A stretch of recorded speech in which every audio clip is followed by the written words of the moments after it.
I love it so much. I'm just so happy, guys. But then we learned that then we're outside at lunch, I guess, and Peter and I love that. Yeah, first of that's all, when I put. I love that Riley and Peter are still pals, and we find out they're doing mock UN together, and Peter has chosen Kenya as his country, and they're like, all right, bye, because they're talking to Mia and Anya. And they're trying to convince Mia to, like, join. They're like, Sweden still needs a person. And she's like, do you not understand how busy my life is? And they're like, okay, bye. And then Anya's like, he chose Kenya? Why? And Mia's like, I don't know. And she's like, oh, the place that his ex-girlfriend Darcy just happens to be? Like, aren't you worried about that? Yeah, just stirring up trouble. Stirring the pot. I do not care for it. Although she's not wrong, we find out later. No. Well, when they said that, I was like, oh yeah, I kind of remember this because I remember watching this episode like maybe once. I probably have only seen it once. It kind of reminded me because I knew Peter at some point like talks to Darcy again. So. I don't know. I didn't remember this episode. But yeah, me neither. Anya's just stirring up shit, and she's like, "Aren't you worried about it?" Totally. And Mia's like, "Well, I am now." I mean, I feel like it's just so dumb. It's just like the fact that Anya is jumping to this conclusion is so like, it's just so high school. It's ridiculous. It's just so high school. It's so like dramatic high school. Like you're really trying to like stir up some drama in your friend's relationship to make your life more interesting. Like I definitely knew people like that. Yeah. But I feel like Mia also has like no chill with relationships. Oh no, so zero chill. But neither does Anya. He goes from like 0 to 100 real quick. Oh true. Yeah. I mean, same with Anya and Mia both are just like there's no fucking in between. It's either I'm in love with you, marry me, or like go fuck yourself, you monster. Yeah, you're ruining my life. Yeah, there's no middle ground for them. But then the next scene, we are with Alli, who has brought Claire with her to the ravine, which is a choice. I mean, weird choice, but also safety in numbers. Exactly. I get it. You gotta bring your wing woman. The music that was playing. I noticed it, but I don't remember it ananymore. I feel like they're trying to like make the scene more like hardcore. Yeah, definitely. It was an interesting choice. The thing about the ravine is it was way more hardcore when Jay was hanging out there, and now it's like a bunch of dummies. This brought me back to like nostalgia though between like Emma and Jay. Oh yeah, definitely. Like, oh. I mean, the van is still there, and I don't want to even think about how disgusting that van is. It must be so vile. There's got to be so many diseases just like living in it. Like nobody is cleaning that van. Like it looks like it's freezing out. Like it looks wet. It looks like it's super cold. And I was like, why would you want to be outside right now? I don't know. I mean, you guys both grew up in like warmer climates, but I can assure you that but went to school in wintry places. That's true.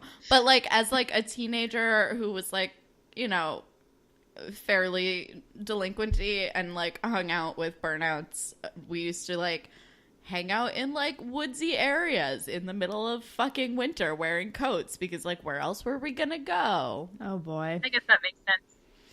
Yeah. We didn't have that issue as much. My friend had like a like shed in her backyard that we would hang out in, and we would hang out, and it was like too small to fit all of the humans, so we would like, I think we used to call it the cabin, I can't fully remember, but we used to like hang out in the woods surrounding it as well, and it was like it would just be like late November, and we were like, this is fine, this is our lives now, we're just cold all the time.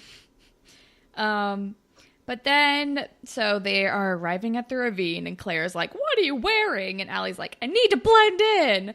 And then, like... and she's like, what do you think? And Claire goes, I think you should zip your jacket back up. Claire's just being a little bit judgy. I love it. It's fucking cold, that's why. And then Johnny DiMarco and Moose are just kind of sitting in the ravine, and Moose is like, have you tapped that yet? And Johnny, like, doesn't say anything. And then he's like... Because he likes her. He likes her so much. Well, then Moose goes, have you thought about it? And Johnny's like, well, like, yes, because I'm a human being. And then I'm a male. and then Moose is like, well, why haven't you done it? And he's like, I really like her. Yeah, he's like, I like her, dude. And it's very cute. Oh my God. I love it. Love it. But then we are with Mia and Darcy at his house. And Mia's like, so why'd you choose Kenya, like, for Mock UN? He's like, oh, because of all of these things. And when I was talking to Darcy about it, blah, blah, blah. And she's like, wait, you're still talking to Darcy? He's like, oh, yeah. Like, oh, but you shouldn't be worried about it. And she's like, I shouldn't be? Like, it's okay? And she's very threatened by it. And then he's like, oh, like, I shouldn't be worried about it, right? And he's like, let's watch a movie. He, like, doesn't answer the question. And this is when I decided that I don't care about this B plot. I was like, this is boring, and I don't care. Agreed. Yeah. I was literally just going to say, like, I do not give a shit about Peter and Mia at all. Like, I do not care. Yeah. But then we're back to the ravine, where it's more interesting. And Claire and Alli and Moose and Johnny DiMarco are just hanging out, talking about Animal Farm. And fucking Claire and Alli are such goddamn nerds. Because they're like, oh my gosh, you actually thought Animal Farm was about pigs? It's about the Russian Revolution, you plebe. Like, ugh. It was so good. I loved it so much. I was like, I would watch a show that is just, like, Claire explaining Orwell to Bruce. Like, I would just watch, like, I would watch a show that's just Claire explaining anything to Bruce. Just, like, an hour of her just being like... Just imagine if they dated. Oh my God. Well, I would never wish that on Claire, but I do want a friendship to blossom, and I just, like, want to watch her explain things to him. And then Claire is just like, oh, well, we have to be home by 7. And Alli is like, oh, I don't know. And Johnny's like, oh, you don't have to go, do you? And she's like, no, I don't have to go. And Claire's like, can I talk to you over here for a second? And is like, what the fuck's going on? Like, you're spending the night at my house. We have our math competition in the morning or whatever the hell. And Allie's like, it's fine. Just tell your mom I'm not coming and I'll figure it out. And Claire's like, girl, are you okay? Yeah. But Alli is like, he's putting his arm around me in front of his friends. Yeah, I was just about to say that. It was so cute because he totally does the, like, grab her, pull her in. I was like, oh, it's so adorable. It's very cute. And I was just like, oh, Alli is making some bad choices, but also, like, I just identified so hard because I was definitely, like, at that age, I was definitely like, but the boy I like is paying attention to me. Please, Exactly. I need attention in front of his friends. I can't leave it or else it'll never happen again. Exactly. Like, oh my God. All Alli in this moment. Totally. Yeah. I was just like, oh, Alli, I understand you, man. It was definitely like me at 14 was like, but he's showing affection to me in front of his friends. Yeah. And then Claire's like, okay, like, be careful. And then she leaves. And then... She's just being a good friend, honestly. Like, she's just trying to look out for her friend. I love Claire. I love Claire. Oh, and it's so sweet, though, because when he sees that she's coming back, he has, like, this big smile on his face. And I'm like, Johnny fucking DiMarco. Look at you. And then who is it? Is it Alli who runs into these gross ravine people, or is it Claire? It's Alli. And it's Alli. I don't remember. These guys are ski balls. It must be in like a next scene then, because she like runs into this couple who are like, "We're off to make magic happen." They are the grossest. They're terrible. They're like the grossest. They're so terrible. And then they descend into the van, which just must be so vile. And I didn't know, was this on the van before, but like in like tape? Yeah. It's been spelled out like, if the van's a rockin', don't come a knockin'. And it's I didn't even notice that. It makes me uncomfortable. It's gross. I hate it. And then Alli and Johnny DiMarco like go off in some weird like makeshift fort or something. It looked like a tent, but with no bottom. Yeah. Kind of. And it was like just like a weird lean-to. Yeah, and they're making out, and Bruce comes over and showers. First, like they're making out, and Johnny DiMarco's like, "Oh, you think this is just some whirlwind romance, do you?" And she's like, "Yeah, you're the bad boy with the heart of gold, and I don't remember."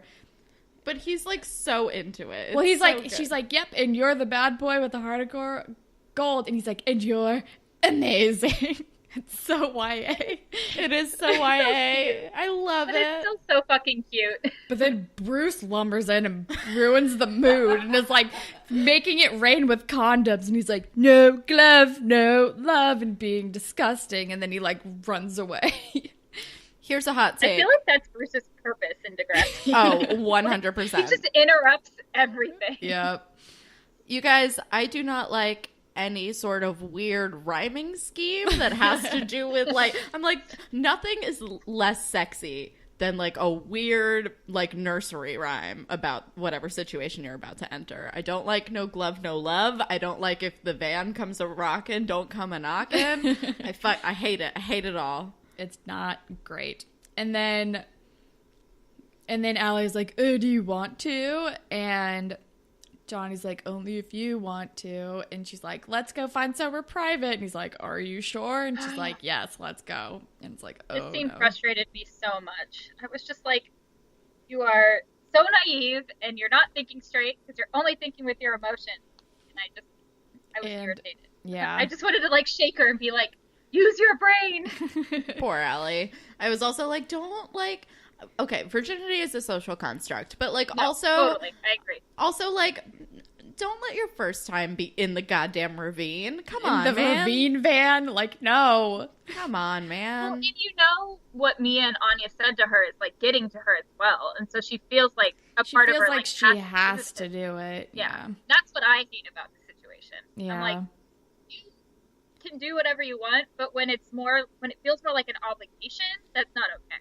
Yeah, and she feels like it's expected of her, even though he's literally never pressured her to do anything. Yeah, his whole vibe is that he's not pressuring her. Yeah, but she's She's it's like annoying. taking this upon herself. Yeah. It's frustrating. But She's a child. She's a goddamn child. then we're back with stupid Mia and Peter. He like went off to find some like genocide movie, which fun, romantic, and Mia like stumbles upon like an application to go to Africa that Darcy sent him or something, and Mia is not happy about it, and that's kind of that scene, and I feel like we can move on. Yeah, I just said she's pissed. Yep. But then we're in the van, and it's clearly like right after. And Allie looks deed. so upset, and Johnny DiMarco isn't wearing a hat. Oh my god, his hair is so gross. So And bad. Allie is like, Situation / scene. Terrible. yeah. You can tell Allie immediately regrets it, and she's like, I need to go home. Like, I need to get out of here. And he's like, let me walk you home. You can't walk home alone. And she's like, okay. Just wanted to give her a hug. I know, but Tell I her also everything's felt gonna bad be okay. for Johnny DiMarco because, like, he doesn't know what's happening, and he's also panicking. But yeah, Allie is like, I need to not be here. We're not ready. No, And they did it anyway. And this is what happens. and she goes home, and she like puts on her PJs and is like looking at herself in the mirror, and her mom comes in and is like, all right, let's go to bed. And she like tucks her in. She's like, wait, do I get a hug? And it's like, oh, Allie's still like such a little girl, and she wasn't sleeps ready with for a it. stuffed animal. Yeah. And her Mom is so nice. Yeah. Then the next day at school, oh, I forgot to say, Claire's wearing yet another Argyle dress in this scene. Claire knows her look. Yeah, so then, Yes. like, they get to school, and Allie is in panic mode, and Claire comes over, and she's like, what if I got pregnant or an STD? And Claire's like, well, that's, like, a good reason not to have sex. And Allie's like, And Claire's like, oh, no, you did? And Allie's just like, I did. I don't know. Whatever, it was fine. It was perfect. It was magical, because Claire's like, was it how you thought it was going to be? And Allie, like, kind of gets defensive. Is like, yeah, it was great. It was perfect. Kudos to Claire, by the way, because for someone who's so, like, she has been, like, trained since she was, like, born, basically, to, like, judge this sort of situation. And instead, she's just being a good friend. Like, there's a little bit of judgment, but she's mostly just being a good friend. Claire's a great friend. I think she's acting better than Darcy did about, like, sex and all of that, too. Yeah. Like, I feel like Darcy was super judgmental, and they had the same upbringing. I feel like Claire is way more open and just trying to be a good friend. She's so good, and I just love her so much. But so Allie said one thing that like really hurt my heart. She was like, "Well, we